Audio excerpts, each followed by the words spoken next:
All right, what's happening, friends? We are on Maui today with two of our amazing teammates, and I'll have them do a quick introduction. And we're going to talk about the Maui market and just some kind of updates about things that you got to be aware of, when buying or selling real estate here on the island of Maui. So let's start off with Teresa. Tell us a little bit about yourself, where you live now, how long you've been doing real estate, and anything else you want to share. Well, I'm approaching 25 years in real estate. Originally from Oahu. I've lived on Maui and the Big Islands, and I've been privileged to sell real estate on almost all islands. um, yeah, and I just really enjoy working with my clients and my team members. So which part of the island do you live on now? I live upcountry, so I live Okay. in Makua right Yeah. now, and that's where my dad's from. So I've spent quite a few years vacationing and living in that area. Awesome. Mm. Chelsea, what about you? Yeah, so I am born and raised on the Big Island on the east side, but I'm living on Maui now for almost 20 years now in Wailuku. So central area, I lived in Kahului and Wailuku, so that's kind of my focus areas. But and because I'm from the Big Island, I had opportunity to sell in both islands too, and doing real estate for about licensed for 5 years, but doing other real estate things for maybe 10, 15 years. Awesome. Mhm. Awesome. All right, so let's start off by kind of talking quickly about the real estate market and what's going on, because there's some interesting dynamics on Maui versus some of the other islands. And so looking at, just kind of set the stage, right, and I'll get you guys take on this, is what we're seeing this year from a data standpoint is that there is definitely a big drop in the number of condos that are selling, and I think we can touch on why that is. And so what we've seen this year is just year to date, right? So if we take up until August of this year and compare it to the first of the year to August of 2024, there's been a 25% drop in the number of condos that have sold and a 21% drop in the median price. For single family homes, it's a little bit less dramatic. There was an 11% drop in the number of homes that sold, and then the prices are pretty much flat. So single family home prices haven't gone up or gone down. And then land is a really small market here on Maui. We've seen a 33% decrease in the number of sales, and then a 22% decrease in the price. So there's definitely, from a across the state standpoint, if you compare data here on Maui to other islands, there's the price drop. So the lower median price this year versus last year is greater than all the other islands. But one of the biggest impacted markets is the condo market, and mainly because of the uncertainty, right? So maybe we can touch on that briefly, Teresa, kind of like what's going on with the condo market here and the vacation rental market that's causing that. Well, I don't know how impacted the other islands are, but the Minatoya list is probably at the top of our issue or challenge here on Maui. And the other thing is condo purchases used to be really great. Like, you would have the convenience of everything included to live in a condo. Now that the cost has increased, it's made it a lesser of a choice or an option for someone who's looking to start their journey to homeownership on the island. So those two things have been very Affordability is impactful. impacted. Yes. Mhm. And what's going on currently with the vacation rental regulation? So we're like, it passed the committee, Mhm. so now it's sitting with the council. I think they're making some revisions to some of the details Yep. of how and when. Once that's done, then it's gonna go forward through the council, and then they're gonna take a vote. We haven't gotten an exact date yet on when that's gonna happen. Mhm. So like you mentioned, that's kind of the uncertainty is what's The main problem, right? Nobody knows the what's going to problem, happen, so everybody's right? doing nothing. Yeah, Mhm. yeah. I think so. The other impact is the maintenance fees, the hike in maintenance Yeah. fees. There's units that have doubled because of Yeah. insurance Yeah. costs. And then, when we're weighing it out with the lenders, sometimes when the lenders factor in maintenance fee plus the mortgage, a single family home is way more. comparable in terms Yeah. of monthly costs. Yeah. Mhm. Yeah, especially on Maui, you guys have like the highest median price for condos. So median price is like over 700,000 for in the condo market. And you think about, okay, even if it's $800,000 or $900,000 single family home, when you add in the maintenance fees, your monthly cost for your mortgage and your maintenance fees is going to be the same for a condo as it is for a house, right? Right. So yeah, Mhm. yeah. Okay, so let's talk about like, because I think in every challenge there's opportunity, right? So if you're thinking about purchasing a condo right now, or that was on your goal list in the past, are there some good opportunities right now because of how soft the market is and how much more inventory there is and prices kind of coming down? I mean, do you guys see, for example, if you wanted to buy a vacation rentable condo, is there a safe bet right now where you can do that, where it's not going to be affected by any changes that are coming? So yeah, there is. So there are, if we'll help do the research, but some of these complexes have association boards that are applying for the zoning change. Okay. And council members have also reached out and said, hey, if you want that zone change, we'll help you make that happen. So there's preventative kind of measures that are being taken. And then on the other hand, like I said, they're working out the details, but some of the things that came out is going to be a tiered transition. So it's not going to be tomorrow. Like if they pass it tomorrow, it's not going to happen tomorrow. Yep. It's like 5-6 years. So you'll still get, maybe 3-4 years of good vacation rental time that you could take advantage of. And this is in regards to the condos that currently don't have the proper zoning. Right, If you right. have the proper zoning, they're really not going to be Then you're all affected. good, right? Yeah. Mhm. Okay. So it's not like they're going to outlaw vacation rentals across the board. It's just for one Yes, that's segment. not what we're doing. And that's a question that I always get is, oh, so you guys are doing away with short-term vacation rentals. I'm like, we're not doing away. Like maybe 7,000 of that is going away, Yep. but we still have so many more opportunities with other complexes that allow it. Okay. So let's shift to the single family home market. Kind of what do you see, Teresa, going on right now in terms of inventory, pricing? Like, where are the opportunities for the single family home market? Well, people would say it's a buyer's market, but you got to have inventory for that. So there are pockets, and in looking at the communities, I've seen possibilities, places where maybe you wouldn't be your end home, Mhm. but could be your starter home, and you could remodel and you could do upgrades on the lower end of the market. Mhm. And then you join the higher values. Yeah. I'm working with a property right now in the middle of Kihei. If you're looking all around, and everybody has improved their property, landscaping, done the upgrades, and then there's this house. One bus up house. Right, and one has a house, And I keep telling the lenders, I go, this one has potential. Mm. Put the money in it. Mm-hmm. Bring it up to market. Build the equity. So those are, I think, those little pockets of possibilities in this market. The classic principle of buy the ugliest house in the best neighborhood, right? Yes. So, Yes. okay. And I also like your point about it's really good advice for especially first-time homeowners or younger homeowners. Is a lot of times your first house should never be your last house, and a lot of times people's expectations of their first house are really high, and they want their dream house to be their first house. But I always like the concept of you should buy a house that you hate from somebody who hates it, and then sell it to somebody who will also hate it, so you can move up to something else, right? It's like your first house should never be your final house, and that's where you look for opportunity, right? Definitely in this market.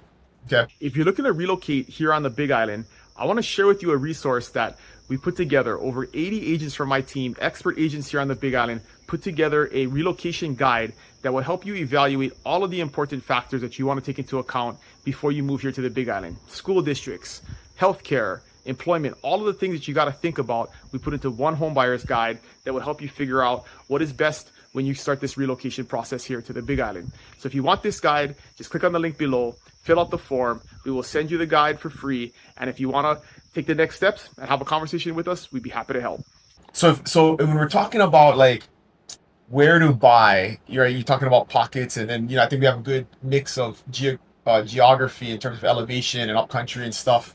What are this is just your personal opinions on like the best areas to live on the island and maybe you're biased because of where you chose to live now, but why is it that you chose to live where you live, and what are some considerations if you're thinking about buying? The island is so diverse, there's so many different areas. What kind of things should you consider when you're making your decision? Chelsea first. So, like you said, there's so many different things. Like if you want a view, if you want the ocean to be right there, if you want to be um in a cool area versus you want to live in a nice sunny area. So all those things come into play when you're looking. Like for me personally, I like living in town because everything is so close by. The kids' school is right there. We need to go to the store. If I'm cooking and I forget potatoes, which I did the other week, I just tell my son, go to the store and buy potatoes, and it's not so far away. Um, so that's why I chose to live where I live. But my husband, he grew up country, and so he's it's a battle that he wants to live up there because he likes the cold air. He likes being able to have bigger land, where our roofs are not touching with our neighbor. But so that's the difference. The trade-off. The trade-off. So why did you end up country? My dad grew up here. Okay. And in the area, so we're a few generations on my dad's side. Yep. Always been up country on this island. And even on the Big Island, we've always been Malka, right? Malka. Yeah. Larger spaces, agrarian lifestyle. It's been generational. If I were to advise on this island or anyone is, first of all, is to choose something that you can afford and that you feel safe. What do you mean by safe? Well, financially or? Well, no. I mean, like, your house should be your safe place, right? Mm-hmm. When you come into your home, you don't feel like, you're going to be invaded by whoever, whatever, somebody burning rubbish or whatever your thing might be. And from there, you can build from there. We live on islands. You can drive to the beach. Yeah. Mm-hmm. You don't have to have beachfront. Yeah. You can drive to Haleakala and you can hike the crater. Mm-hmm. On an island, we have possibilities and it's really not that far away. Yeah. So that's what I think about. I think make it affordable financially. Don't stress yourself out. Feel safe, and then build it from there. I like it. Yeah, I definitely agree with the elevation benefits because it's so much cooler and a little bit more rainfall and definitely more land and all that good stuff. So okay, awesome. So maybe let's shift right now to talking about like sellers, right? What are some things right now if you're thinking about selling your house and just considerations? This market is tough. I mean, it's tough because it's slow, but then like you mentioned earlier, historically it's still a low inventory market if you compare it to the pre-COVID years. But as a seller right now, if you're, you have to sell relatively quickly, and what are some things maybe you should be considering doing in this market to make that sale smoother and happen faster? To me, I think it's pricing it right. You want to be overpriced and nobody's going to look at it. Mm-hmm. And then making sure that it's move-in ready. Once a buyer comes through, they're looking at it like, oh, what do I got to do? And then because we're at a low inventory, maybe there's only one house that they're going to look at. Like, oh, this one is move-in ready. They're going to go to that one and not the one that they got to fix up. Yeah. Conditions important. What about you? What do you think, Bob, in terms of? The seller's mindset has to be realistic. Yes. Whatever I end up with sellers that are like, I want $300,000 above what I paid for it. I want this, I want that. The mindset is, I want to sell, and I will do what I need to do within reason to sell. Yeah. And some sellers, and I'm seeing that now, and I've been through that market, where they've done seller financing to attain their margin. Mm-hmm. Now that there's always a caveat when you do stuff like that. So I would highly recommend mortgage insurance when you become the bank. Yeah. But there are ways, but the realistic seller mindset is really important in this market, regardless of the fact that you overpaid, because you had a lot of spare cash and you're like, I'm gonna buy these 3 houses and empty out my stock portfolio. Yeah. So realistic seller's mindset. Yeah. I saw a good quote the other day that sellers think it's 2021 and buyers think it's 2008, right? And that's why that's probably the hardest part of our job right now is bringing those two mindsets together, right? Is buyers want to pay 10% under and sellers want to get 10% more than what it's worth, and then closing that gap and that's really at the end of the day the most important skill set that a real estate professional has in that transactional process. Is if you have two skilled professionals, you can really bring your clients to a place of realistic expectations and then hopefully get a deal done. But yeah, I think we're definitely seeing that as probably one of our biggest challenges, right, in this market right now. Okay, so what else? I mean, what else is going on? Like, top of mind, any news or anything like that that folks should be aware of? What's happening in the real estate industry over here on Maui?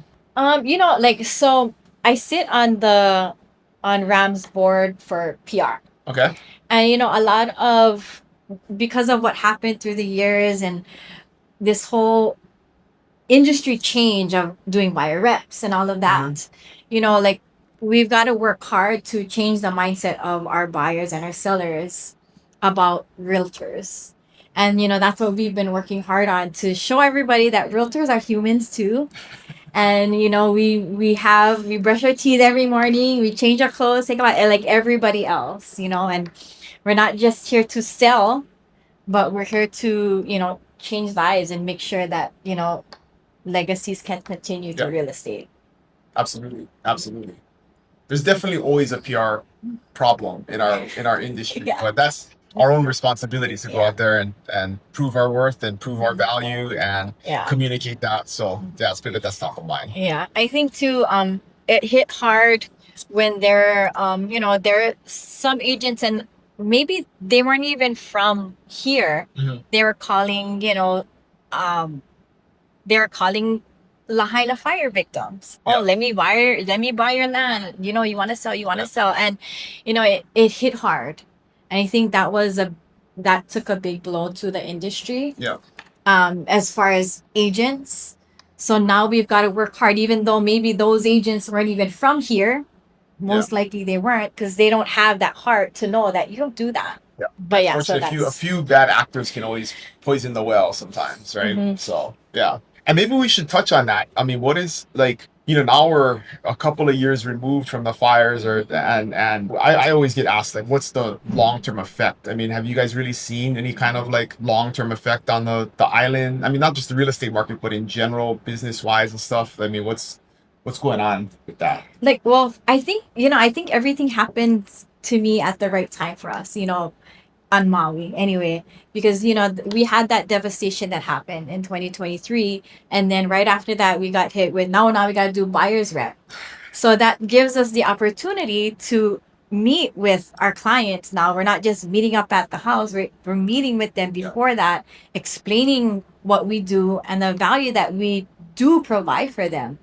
So we're changing the minds one at a time through the buyer's rep. There has to be education and insight into what we do and how we help people. And this is an opportunity to take people deeper into the service that we provide. And, the days of actually being taken advantage of or giving away free advice is really something that has to end, because we have to build respect. Absolutely. I think that this is a great opportunity for that from a PR perspective. The first time home buyer workshops are great. I'd like to see something that turns out for sellers. So when we have workshops and we can sit with sellers and we can answer all these questions and dispel all these myths, it's like you said the other day, like, our job is so glamorous, we're cutting down trees and raking the yard and cleaning the toilets. We do more than this whole luxurious lifestyle. And some of those bad apples that don't do the work make it look like that's how we're living. So re-educating the community, or educating the community on who we are and what we do, and that we are a part of our communities, is a really big first step. a good one. Absolutely. Okay, awesome. Well, that was a good update, guys. Any final thoughts before we wrap up here? No, not. Well, if you guys got any questions, Yeah. always just ask, and then Yeah. we'll get those questions answered, or we'll put you in touch with a professional who can answer those questions. But that's your Maui real estate update, and we'll see you guys on the next episode. Thanks, guys. All right.